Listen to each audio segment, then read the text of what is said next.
Senhor presidente, senhoras vereadoras, senhores vereadores, público que nos assiste. Toda vez que eu venho para a Câmara, ou toda vez que eu leio o regimento interno, leio a lei orgânica do município, eu sempre observo as 4 funções precípuas de um vereador. Primeira delas, a função legislativa. Cabe a nós elaborarmos leis de interesse do nosso município. Segunda função, fiscalizadora. Cabe a nós e temos o dever de fiscalizar qualquer desvio, qualquer prejuízo ao erário do nosso município. O terceiro, o de assessoramento ao executivo, como, por exemplo, nós temos o cuidado e o zelo no plano plurianual, nós temos que observar com muito rigor a lei de diretrizes orçamentárias, a lei orçamentária anual. Isso é função de um vereador.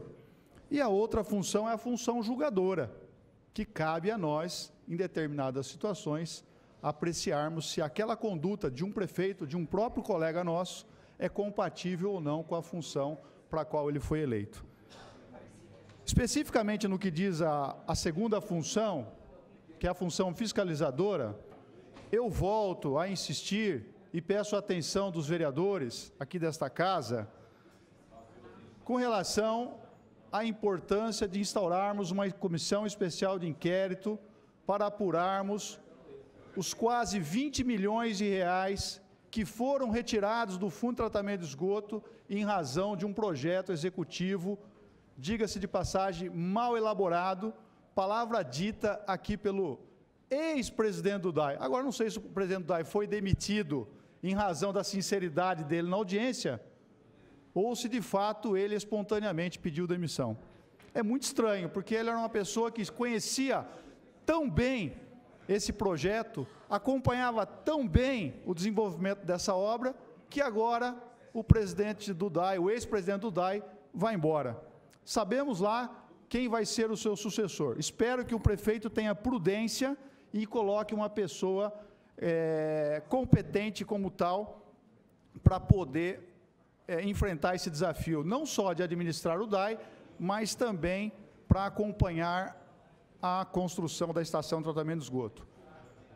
Eu quero deixar claro aos senhores vereadores que 2 dias após a minha manifestação, na quarta-feira passada, fui ao Ministério Público com os documentos que tenho em mãos e entrei em contato com o Dr. Fernando Helene, que é o responsável, que é o promotor designado para cuidar pela preservação do patrimônio público, e o Dr. Fernando Helene já instaurou um inquérito civil para apurar esse prejuízo, mesmo porque o próprio Ministério Público Federal também já havia manifestado nesse sentido, apontando para o Ministério Público Estadual dos prejuízos que foram retirados do Fundo de Tratamento de Esgoto em razão do projeto, volto a repetir, mal elaborado.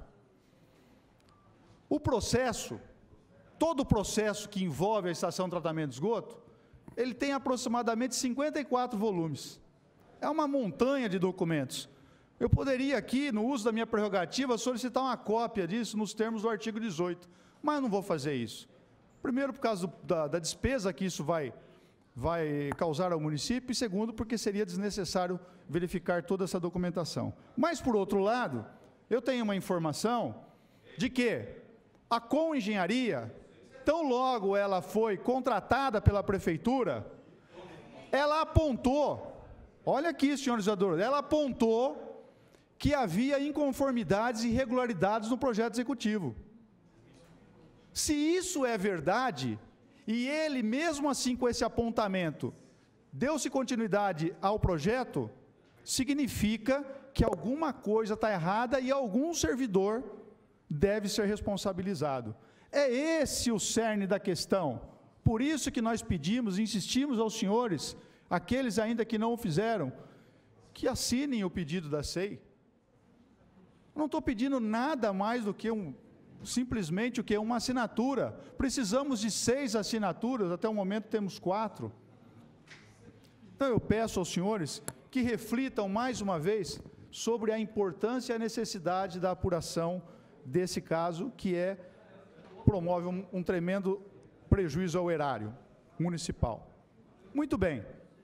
Outro assunto que eu gostaria de me manifestar é sobre saúde. Esteve presente aqui, aí vai um recado para o governo do Estado, mas é lógico que isso interfere em nosso município.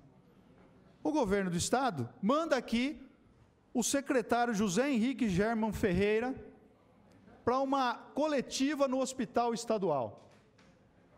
E aí, ele dá lá uma coletiva e fala assim: Hospital Clínicas, que é o hospital lá do Centrinho que está em construção. A instalação ainda este ano, sem previsão para início do atendimento. Aí ele fala o seguinte: estamos trabalhando já, mas ainda sem um prazo para começar a atender. E isso depende de como vai andar esse processo. Ou ele está achando que nós somos idiotas, ou então ele é um idiota. Porque ele falou nada do nada. Ele falou muito para não dizer nada. Prosseguindo, em relação ao HB, ele falou assim: aquelas criação daquelas 21 vagas, nós saímos daqui, vereadores, lembram? Fomos lá, colocamos na imprensa, olha, 16 vagas, mais 5 na UTI, 21. Olha o que ele fala: não vai concretizar. Aspas, nesse momento não há verba para isso, mas vamos sentar e conversar, buscar uma solução. Que resposta perfeita desse senhor que se intitula secretário estadual da Saúde. Aí sobre o Manuel de Abreu. O Manuel de Abreu, ele disse o seguinte, eu tenho que ler porque é um absurdo, é uma aberração atrás da outra. Se o governador falou, está falado. Vamos ver agora em quanto tempo podemos fazer isso. É um hospital que está fechado, só ele sabe. Estamos cuidando da parte da estrutura, mas do ponto de vista de atendimento, ainda não dá para ter uma ideia quando será aberto. O prazo vai depender do governador. Se ele falou que vai fazer, no governo dele, vai sair, mas ainda precisa ver quando isso será possível diante da parte financeira. Pelo amor de Deus, como é que um secretário estadual da saúde vem para dar uma coletiva sobre a saúde do nosso município e fala tanta asneira? E aí nós temos que ficar calado e aceitar um negócio desse. Enquanto isso, os nossos unidades de pronto atendimento, que deveriam ter um aporte na ordem de 25% do Estado, nós não temos. Hoje as nossas UPAs são custeadas com 30% de verba da União e 70% com verba do município. O SAMU, que também tinha que ter um aporte da União, do Estado, de 25%, o Estado nada contribui. Ao contrário, a União coloca 20% e nós, município, colocamos 80%. E aí eu conversei com o doutor Fogolin agora há pouco, é o nosso secretário estadual, porque é o seguinte, um desses dias que eu fui lá na UPA do Geisel, e também do Meridota, mas do Geisel que eu constatei, que tinha veículos chegando de Balbinos, descendo lá 3 crianças para serem atendidas no pronto atendimento infantil. E tinha também um outro veículo de Cafelândia trazendo pacientes. Sabe por quê? Porque no carnaval não tinha médico nessas cidades. Aí eu pergunto, quem é que paga a conta? Bauru. Tem como cobrar desses municípios? Não tem. E aí o nosso munícipe que precisa de atendimento não consegue ser atendido porque você tem que atender a demanda da região. Então são coisas que nós temos que começar a entender e pensar e falar, peraí, o que é que nós podemos fazer? Muito bem, vou fazer aqui uma projeção de futuro. Olha o que vai acontecer na saúde de Bauru. Gravem esse dia aqui que eu estou falando. Vereador Carlão, escuta muito bem.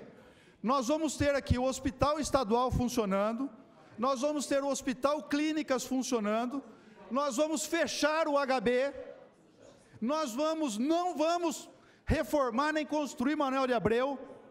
O Estado vai manter aqui 2 hospitais, o estadual e o Clínicas e a maternidade. Fora isso, dane-se, não vai ter mais nada do Estado. Não vamos mais ficar iludidos que vão reformar o Manuel de Abreu, porque não vão. Não vamos ficar iludidos porque vão dar continuidade ao hospital de base, porque não vão.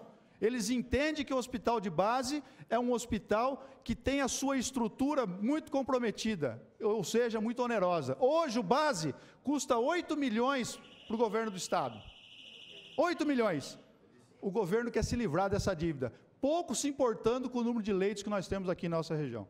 Senhor presidente, eu peço reserva do meu tempo para a explicação pessoal. Muito obrigado a todos.